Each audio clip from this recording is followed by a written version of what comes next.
Halo teman-teman, balik lagi sama aku Jenny di sini. Welcome to kasusnya Ozzy the Iceman. Oke guys, aku cerita tentang sebuah penemuan yang awalnya kelihatan biasa banget, tapi makin digali, makin bikin merinding, makin bikin penasaran. Ini bukan soal hantu ya, bukan juga soal alien. Ini soal mayat manusia yang udah 5.300 tahun terkubur di dalam es. Dan waktu para ilmuwan mulai ngupas kasus ini, mereka nemuin sesuatu yang gak bakal mereka expect. Yap, kalau orang ini mati dibunuh. Dan sampai sekarang pelakunya belum ketemu. Gimana mau ketemu? Ya udah 5.300 tahun yang lalu. So, gimana kisah selengkapnya? Yuk langsung aja kita ke Midun. Tanggal 19 September 1991, dua orang pendaki asal Jerman yaitu Helmut dan Erika Simon lagi trekking di pegunungan Alpen, jalur perbatasan Italia dan Austria dengan ketinggian sekitar 3.200 meter di atas laut. Cuaca waktu itu lagi bagus banget, pemandangannya indah, pokoknya semuanya oke untuk trekking. Sampai Helmut ngeliat sesuatu yang aneh di sela-sela batuan dan es. Dari jauh kelihatan kayak onggokan sampah gitu, atau mungkin bangkai hewan. So dia mutusin buat deketin. Karena dia penasaran, pas dideketin bikin kaget. Ternyata itu adalah kepala manusia. Posisinya lagi terlungkup, dan setengah badannya masih ke cover es. Helmut dan Erika jelas panik dong. Mereka lalu foto seadanya, terus turun lapor ke otoritas setempat. Respons pertama polisi, oh pasti pendaki yang baru-baru ini kecelakaan. Hal ini wajar dan logis, soalnya tiap tahun ada aja yang mati di pegunungan Alpen, entah karena hipotermia atau jatuh. Tapi waktu tim forensik dan arkeolog datang buat ngangkat tubuh itu, mereka langsung sadar ini bukan kasus kecelakaan biasa. Tulang-tulangnya, peralatannya, semuanya kelihatan terlalu tua. Hasil tes karbon 14 ini keluar dan angkanya bikin semua orang kaget. Orang ini mati sekitar 3.300 sebelum Masehi, lebih dari 5.300 tahun yang lalu.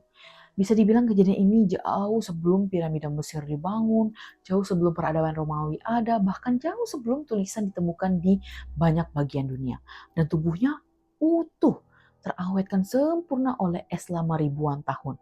Ini langsung jadi penemuan arkeolog paling penting di abad 20. Para ilmuwan langsung kerja keras buat nyari tahu siapa sebenarnya orang ini. Mereka kasih nama dia Otzi, diambil dari nama lembah Otstal, dekat tempat dia ditemukan. Dari analisis tubuhnya, ketemu banyak hal menarik. Jadi Otzi waktu meninggal umurnya ini sekitar 40-50 tahun. Dengan tinggi sekitar 160 cm dan berat sekitar 50 kilo. Kurus tapi badannya nunjukin kalau dia terbiasa kerja keras, terutama kerja fisiknya. Lalu otot-ototnya berkembang dan tulangnya padat.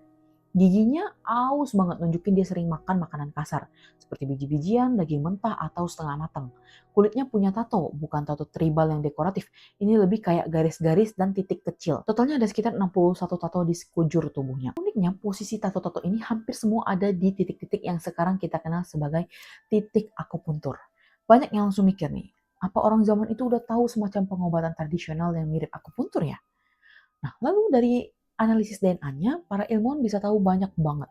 Ozzy punya mata coklat, golongan darahnya O, dan dia lactose intoleran. Artinya dia nggak bisa minum susu dengan baik. Mereka juga nemuin kerabat genetiknya masih ada sampai sekarang. Kebanyakan di daerah Sardinia dan daerah pegunungan Eropa. Jadi Ozzy ini bukan cuma mayat kuno, dia punya keturunan. Ada orang yang mungkin sekarang lagi minum kopi di Italia atau Jerman yang gennya nyambung ke dia. Kita nggak pernah tahu ya. Atau bahkan bisa aja kalian loh yang merupakan gennya Ozzy ini. Nah, yang bikin makin keren, Ozzy ini ditemukan bersama perlengkapan yang hampir lengkap dan kondisinya luar biasa terawat. Pertama, pakaiannya. Dia pakai jubah yang terbuat dari jerami dan kulit binatang yang dijahit rapi. Sepatunya punya sol kayu, lapisan kulit luar, dan diisi jerami buat insulasi panas. Desain sepatunya ternyata cukup canggih ya untuk zaman itu. Seorang ahli sepatu bahkan bilang ini desain yang fungsional banget. Yang kedua, kapaknya ini yang paling ikonik. Kapak tembaga dengan ganggang kayu, Yeo. Tembaganya hampir murni.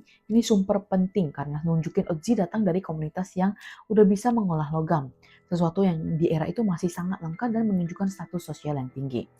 Nah, intinya kapak ini bukan milik orang biasa lah. Yang ketiga, busur dan anak panahnya. Busurnya belum selesai dibuat. Kayunya masih terlihat segar, belum dibentuk sempurna, tapi anak panahnya 2 di antaranya udah siap dipakai, dan 2 lainnya masih setengah jadi. Yang keempat, berbagai peralatan lain. Ada pisau batu, alat api, semacam tas kulit, dan sesuatu yang diidentifikasi sebagai obat-obatan, yaitu sejenis jamur yang diketahui punya efek antibiotik alami. Dari sini para ilmuwan bisa gambarin Ozzy sebagai orang yang cukup berpengalaman dan well-equipped. bukan orang yang tersesat dan nggak tahu apa yang bakal dilakuin di gunung. Ibaratnya ya mungkin dia udah sering trekking gunung ya. Lalu apa sih yang sebenarnya terjadi? Awalnya, teori paling populer soal kematian Ozzy adalah dia mati kedinginan. Ya masuk akal sih, soalnya dia ada di gunung dengan ketinggian yang ekstrim. Cuaca pasti nggak bersahabat dong. Mungkin dia kelelahan, duduk istirahat, dan nggak bangun lagi. Teori ini bertahan cukup lama ya, sampai tahun 2001, 10 tahun setelah Ozzy ditemukan, seorang radiolog bernama Paul Gosnar, iseng banget, dia tuh scan ulang tubuh Ozzy dengan teknologi yang lebih canggih. Dan dia nemu sesuatu yang selama ini kelewat. Di bahu kiri Ozzy ada mata anak panah dari batu yang tertanam di dalam. Masih di sana, nggak ada yang notice selama 1 dekade karena posisinya tersembunyi. Dan waktu foto awal, resolusinya ini nggak cukup bagus ya. Nah, mata panah itu ngenain arteri utama di bahu. Ozzy pasti kehilangan darah dalam jumlah yang besar. Luka kayak gitu tanpa penanganan medis bisa bikin orang mati dalam hitungan jam. Ya paling lama mungkin sehari lah ya, karena kehilangan banyak darah. Ini bukan kecelakaan, ini bukan mati kedinginan, tapi Ozzy ditembak dari belakang. Dari arah dan sudut masuknya anak panah bisa disimpulkan si penembak ada di bawah posisi Ozzy dan nembaknya dari jarak yang cukup jauh. Artinya ini bukan perkelahian face to face, ini serangan mendadak dari belakang tanpa sempat ketahuan. Dan yang bikin makin misterius, si penembak ngambil kembali batang anak panahnya yang ketinggalan tapi yang ketinggalan cuma mata panahnya aja yang udah tertanam di dalam bahu. Kenapa dia ngambil batangnya? Mungkin ya untuk menghilangkan bukti, atau mungkin karena batang panah itu mahal dan sayang dibuang. Tapi apapun alasannya, ini nunjukin si pembunuh tahu apa yang dia lakukan.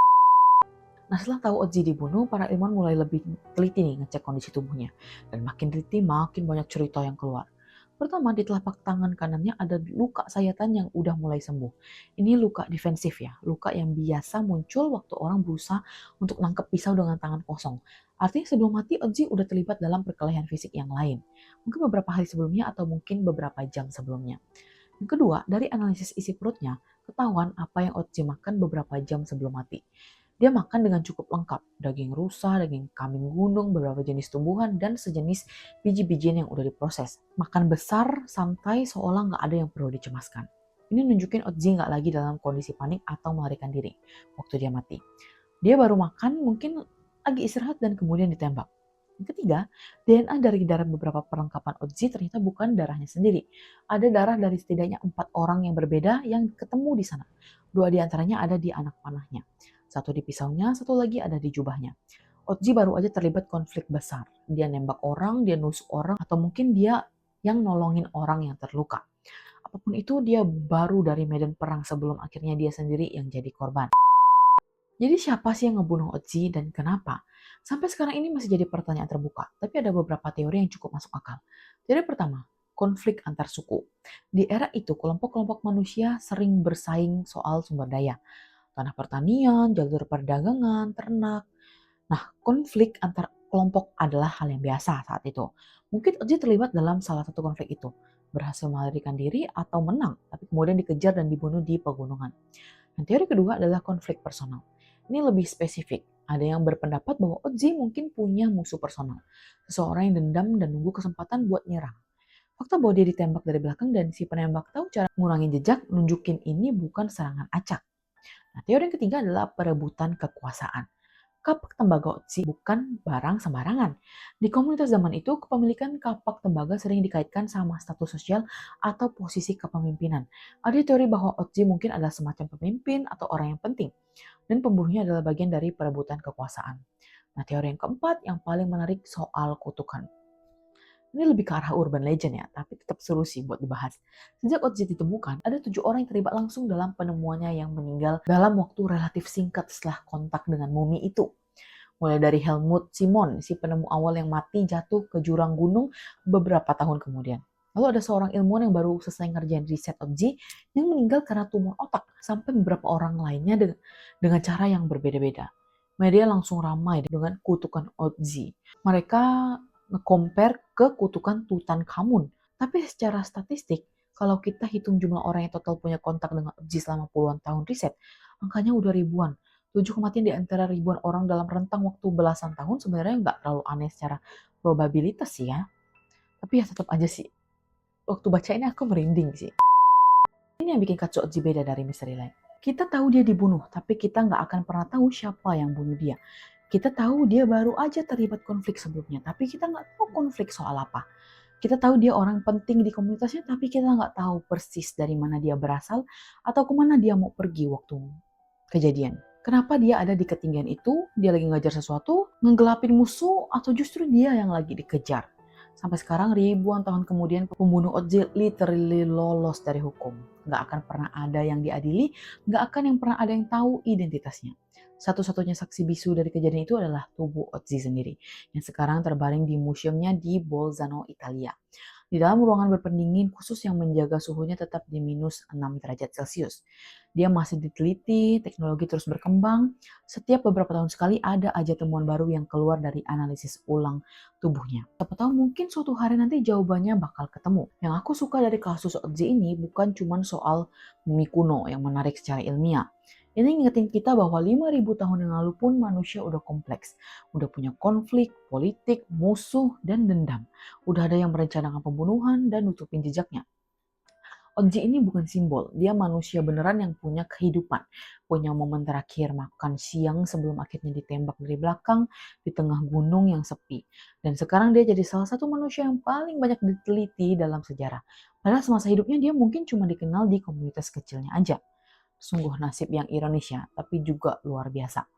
Oke guys, segitu dulu dari aku. Kalau kalian mau aku lebih dalam ngebahas soal salah satu aspek dari kasus ini, entah itu soal perlengkapannya, DNA-nya, atau teori-teori lainnya, atau kasus-kasus lain, drop di kolom komentar ya. Coba. Kalau kalian suka dari video ini, jangan lupa like dan subscribe. Nah, kalau satu kasus kayak gini aja masih belum terjawab, kebayang nggak ada berapa banyak misteri di luar sana?